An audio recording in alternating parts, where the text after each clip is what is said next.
أعوذ بالله من الشيطان الرجيم بسم الله الرحمن الرحيم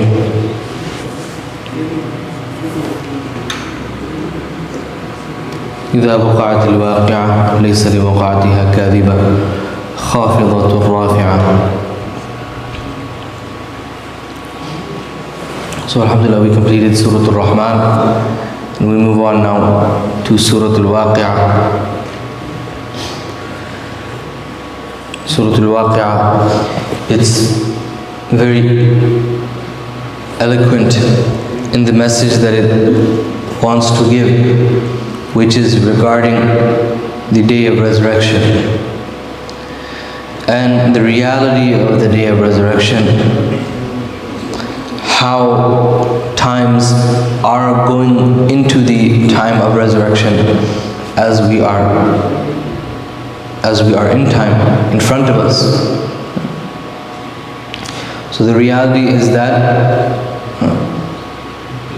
the first sign, or one of the greatest signs of Qiyamah, was the Bi'atha, was the Rasul Sallallahu Alaihi Wasallam, our Prophet Muhammad Sallallahu Alaihi Wasallam, being sent to mankind. And then after his demise, the different fitan that have come and that are continuing to come, and the more that are yet to come, which the Messenger of Allah Sallallahu Alaihi Wasallam has told us about, those are all signs of the hour unraveling. And it's all just sometime, the passing of some time till the actual event will occur, which Allah Azza wa Jalla describes as Al-Waqi'ah. So waqa'a means for something to fall, something to occur. This is why it's a very brilliant way in which Allah Azza wa Jalla describes for us the day of resurrection. إِذَا وَقَعَتِ الْوَاقِعَةِ, when the indisputable event occurs. Waqa'at al-waqi'ah, when the great event, something which occurs, right? Something which occurs. The wording itself, the way it says it, it's as if it is alluding and speaking about something which is going to happen. Al-waqi'ah, right? So Allah Azza wa Jalla did not name Qiyamah here, or Sa'ah, even though which was more common amongst the Arabs. But Allah Azza wa Jalla used the word Waqi'ah, which is another name and another term for Qiyamah. So when the happening will happen, when this great event will happen, and it's something which no one will have any doubt in at the moment that it happens. So from now on, continuing, the signs, they unravel in front of people, but people are unable to see them. Some people are unable to see them, some people are able to see them. Allah opens the eyes of some people, and they see Qiyamah in front of them, which is the unraveling of the signs of Qiyamah, which is a controlled chaos. A controlled chaos. When I say controlled chaos, that means that slowly but surely the dunya will fall into a place of where Allah Azza wa Jalla will destroy it. Allah Azza wa Jalla will destroy it. But as we know, because of believers and people who continuously pray to Allah Azza wa Jalla, this time is delayed. This time is delayed. It will happen, but it can be delayed because of the worship and the Amr bil Ma'ruf and Nahi Anil Munkar. As long as the Ummah is continuously doing these things, then the hour is delayed. But it is indisputable and it will occur. And when it will occur, right, the fact that Allah is using the word waqa', something which falls in front of you. Right, something which falls right in front of you, and the eye cannot miss it. لَيْسَ لِوَقَعَتِهَا كَاذِبًا.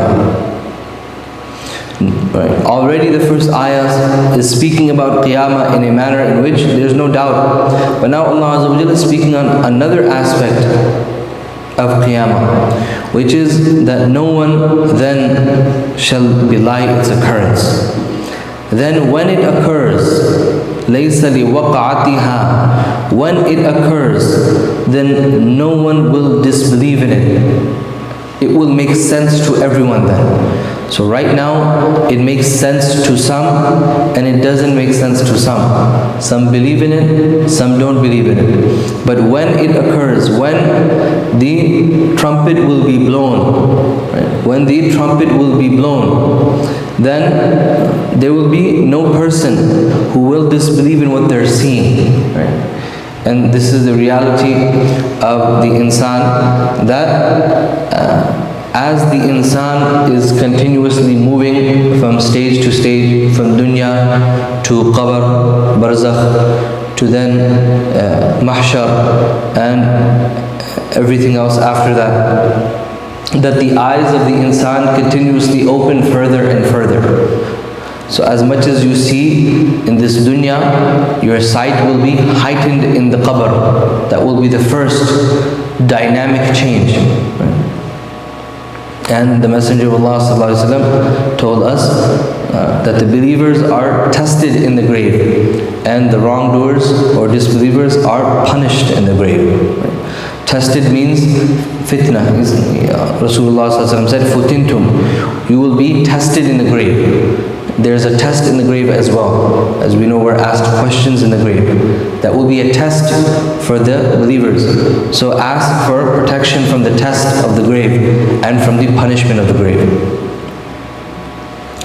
So لَيْسَ لِوَقَعَتِهَا كَاذِبًا, when this great event shall fall, then no one and no being, nothing shall belie what their eyes are seeing.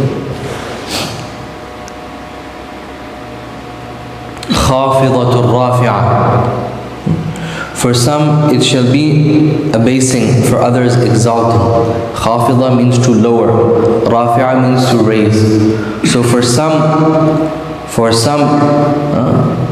this will be an experience for them in which they will be embarrassed, in which they will be lowered. And then for some, Allah Azza wa Jalla will raise them and will honor them. And this is part of the sifat. Allah Azza wa Jalla is describing Qiyamah to us. Part of the description of Qiyamah. Qiyamah is not only is it of course a revelation told to us in Quran, but it is a revelation when it happens in the sense that it opens the eyes, it separates realities, it shows the truth. And right now, the truth and the falsehood, one has to find it, they have to see justice from injustice. In the hereafter, there is no doubt of what will be wrong, what will be right. When a person will see their good deed in front of them, when a person will see their sin in front of them, it will all become clear. خَافِضَةٌ رَافِعَةٌ. This makes it a blessing. Qiyamah is a blessing for the believers. A blessing for the believers. Why? Because it will give them coolness, it will calm them. Despite as traumatic as the experience will be. Right? Because the experience will be extremely traumatic. So much so that the Messenger of Allah, Rasulullah sallallahu alaihi wasallam, will say that there will only be one person who will be not as traumatized by Qiyamah when the sur, when the trumpet will be blown, compared to everyone else. That person is Musa alayhi salam. Rasul sallallahu alaihi wasallam said that when I will wake up, I will see him holding on to the arsh of Allah. Why? Because he has already had a somewhat similar experience when he asked Allah Azza wa Jal, can I see you? And Allah Azza wa Jal's tajalli destroyed the mountain. Ja'alahu dakka. When the tajalli of Allah Azza wa Jal had destroyed the mountain and crumbled the mountain in front of him, this was a similar experience for Musa alayhi salam. So it is a very difficult experience. Now the Muslims in this life, because of their iman, because of their belief, they're able to cope. They're able to cope with these type of things. The disbeliever has nothing to cope with. So when the disbeliever thinks about death, they die 1,000,000 times, because they have nothing to hope forward for. They have nothing to be happy about. They have nothing to be happy about, be joyful about. Whereas a believer, they don't disbelieve in death. And then even Islam, compared to the other religions, the way we treat death, right? We don't continuously die. We're given a period for mourning. You cannot mourn, you should not mourn beyond this period, right? You should not mourn beyond the periods which Rasulullah ﷺ has told us. So how to cope with these type of events? A Muslim and a mu'min, a believer, is guided by their iman. So even on the day of resurrection, then khafidatul rafi'ah also refers to the fact that some people will be in complete drowning. Some people will be drowning, as Rasulullah ﷺ said, that some people will be drowning in their sweat. Some people will be drowning in their sweat. Some people, their sweat will come to a certain amount. Some people, they'll do something, and some people will be drowning in their sweat. But the believers will be able to maintain some sort, right? Although the entire ummah, specifically when the sur, the trumpet will be blown, the entire ummah, even the Anbiya alayhi salatu wasalam, there will be a certain level of confusion in the mahshar before Rasulullah sallallahu alaihi wasallam prostrates and makes dua to Allah Azza wa Jalla. So when this will happen, Allah Azza wa Jalla describes it more.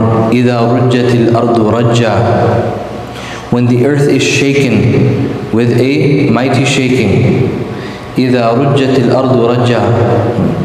So Allah Azza wa Jalla is describing for us the day of resurrection, when it will be shaken. And the point of this is for us to think about it. The more that a person prepares in this life, the more they'll be able to bear the chaos of that day. وَبُسَّتِ الْجِبَالُ بَسًّا, and when the mountains are pounded, فُتِّتَتْ, they will be made to crumble. فَكَانَتْ هَبَاءً مُنْبَثًّا, such that they become as scattered dust. فَكَانَتْ هَبَاءً مُنْبَثًّا. The mountains will become mountains you see as great as you see them. When you really stand in front of mountains and you go in front of mountains, right, then you really feel how small you are. So these mountains will be pounded and they will become dust. وَكُنْتُمْ أَزْوَاجًا ثَلَاثًا. Now, although this is as amazing as Allah Azza wa Jalla is describing the day of resurrection, although it's complete chaos, when the trumpet blows, people will also take order. So people will come into line. They'll come and stand and then go to those groups which they belong to, those people who they loved, those people they associated with, those people they assigned themselves with. وَكُنْتُمْ أَزْوَاجًا ثَلَاثًا. And then at that moment Allah is saying that it is then that you human beings shall have been resurrected as three sorts. You will be in three groups. Three groups. فَأَصْحَابُ الْمَيْمَنَةِ مَا أَصْحَابُ الْمَيْمَنَةِ. The companions of the right, and how very blessed are the companions of the right. And Allah Azza wa Jalla describes the people of righteousness, the people of good, to be the people of the right. And it is so that these people will be on the right side of Adam alayhi salam, the right side of the throne, the right side of the arsh. So for Ashab al-Maymana, from human also means barakah. Right? Human also means barakah. So The fact that Allah Azza wa Jalla is describing them with the people of the right side. And for that reason in our Sharia as well, you see the practice of using the right hand for all good things, the right side for all good things. And this is beautiful. Why? Because now it attaches to our aqidah, our faith.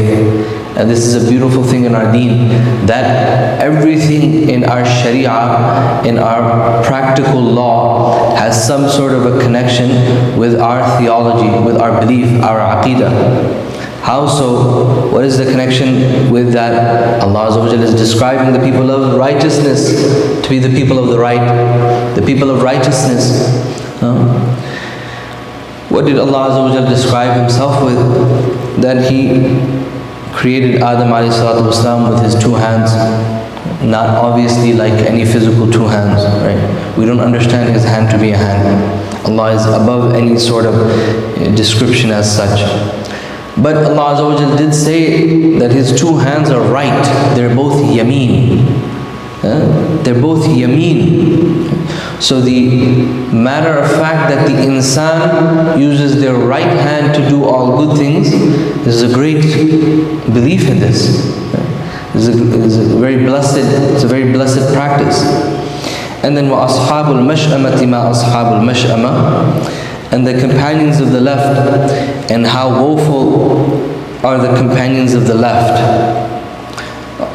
Mash'amah from shu'um, right?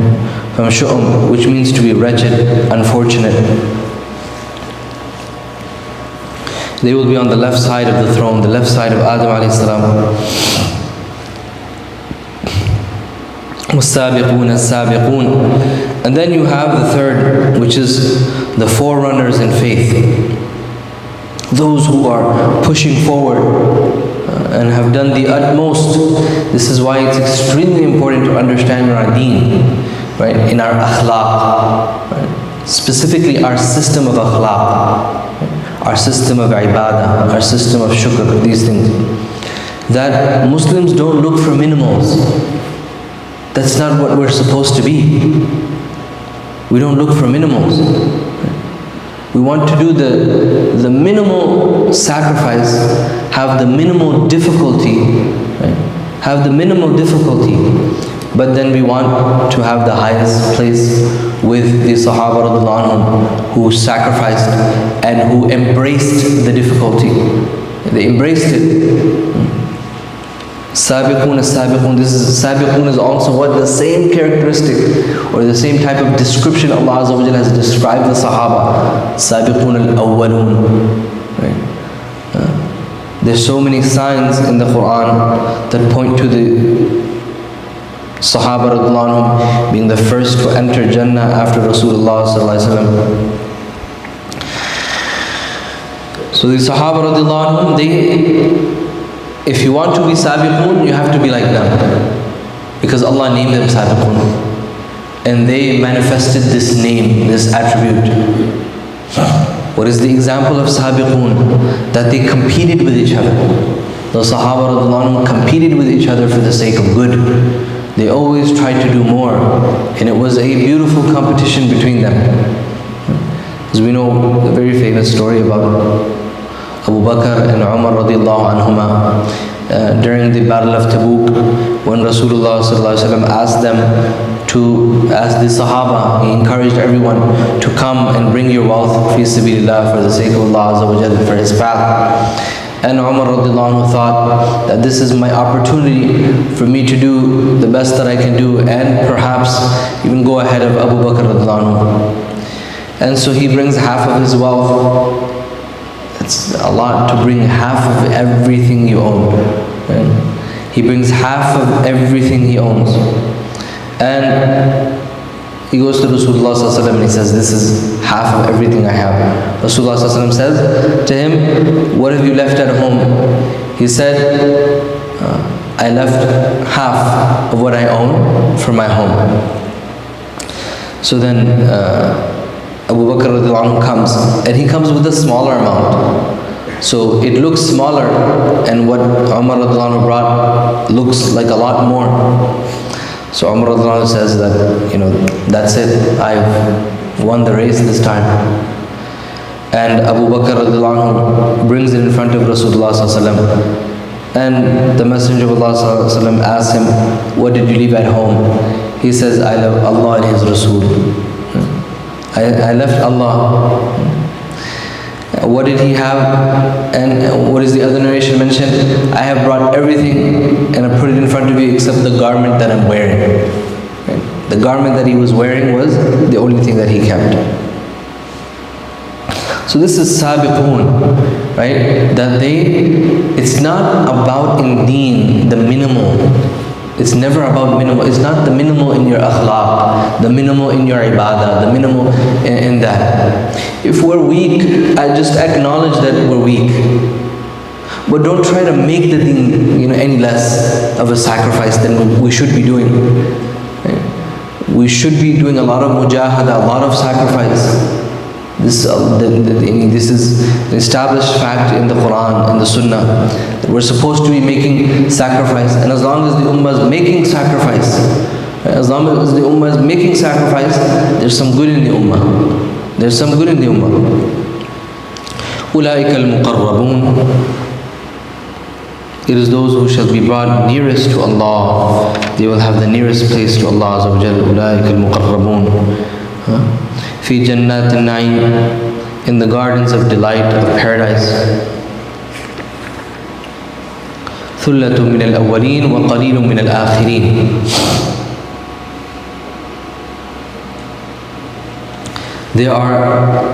Who are these people? They are a multitude from the first generation, but very few from the latter generations. And this is two ayat which the Mufassirun have had a lot of difficulty navigating. But one of the opinions is that this means, and there's behind it narrated as well, they say that the Sahaba, when they read these ayat, they became very afraid.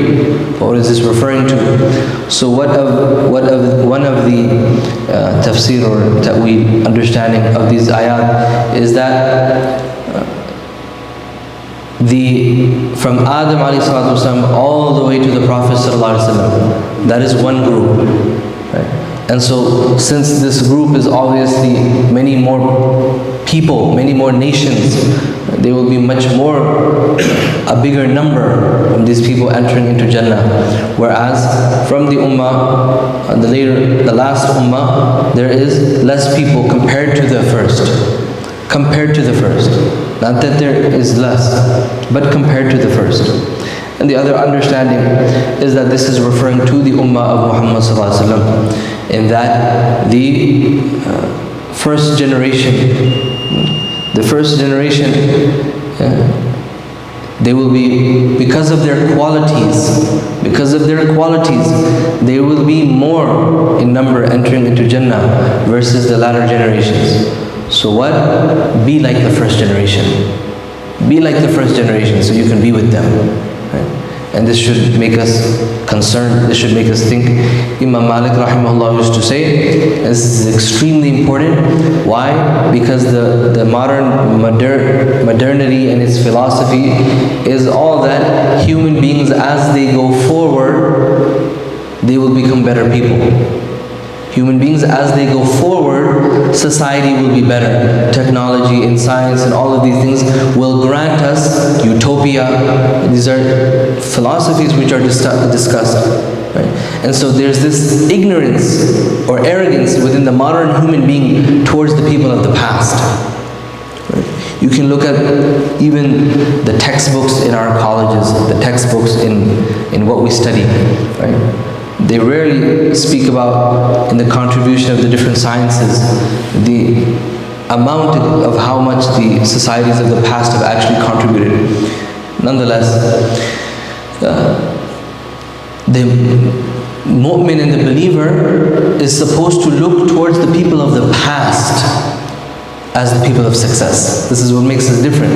Imam Malik rahimahullah said that this ummah la tasluh, this ummah will not rectify itself, will not become good people, righteous people, until they be like those who were before them.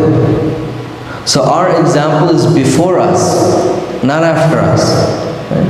Our example is before us, not the people of today. Right? It is the akhlaq and the ibadah and the characteristics and the ways of the Sahaba radiallahu anhum that Rasulullah sallallahu alaihi wasallam manifested and resurrected within that society, which made them successful. Which made them successful people. And a person, a human being, will only be then successful on that metric. They will not be successful on any other metric. Right? So to be successful, you have to be like them. And we'll conclude with that in our tafsir, inshallah, today. We ask Allah Azza wa Jalla that He grant us understanding of these ayat, the ability to bring them in our lives, that He forgive us for any shortcomings in attempting to understand His perfect word. وآخر دعوانا الحمد لله رب العالمين صدق الله العظيم سبحان الله بحمده سبحانك اللهم وبحمدك أشهد أن لا إله إلا أنت نستغفرك اللهم ونتوب إليك جزاكم الله